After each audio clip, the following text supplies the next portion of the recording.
হে নবী মুহাম্মদুর রাসূলুল্লাহ সাল্লাল্লাহু আলাইহি ওয়াসাল্লাম, আপনি আপনার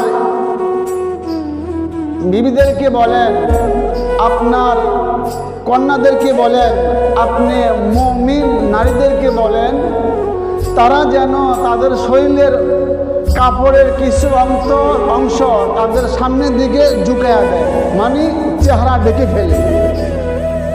যে আপনি আপনার স্ত্রীদেরকে, আপনার মেয়েদেরকে, মুমিন নারীদেরকে আপনি বলে দেন তাদের শরীরের মধ্যে যে কাপড়টা আছে এটা যেন সামনের দিকে ঝুঁকিয়ে দেয়। এর মানে হলো যেন চেহারা ঢেকে ফেলা। রাসূল আকরাম সাল্লাল্লাহু আলাইহি ওয়াসাল্লাম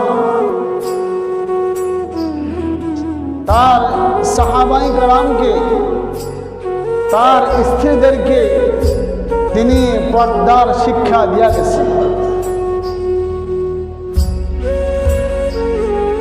যিনি মানুষকে আল্লাহর দিকে দাওয়াত দিবেন, যিনি মানুষকে আল্লাহর দিকে ডাকবেন, তার এই কথা বিশ্বাস করা যে আমি কোরআন এবং সুন্নাহর একজন প্রচারক। যেই বক্তব্য দিবে, যেই ওয়াজ করবে, যেখানেই হোক, হয় মাঠে হোক আর হয় ঘরেই হোক, মসজিদে হোক আর ময়দানে হোক, যেই বয়ান করবে তিনি মনে করতে হবে, বিশ্বাস করতে হবে যে আমি কোরআন এবং সুন্নাহর একজন প্রচারক।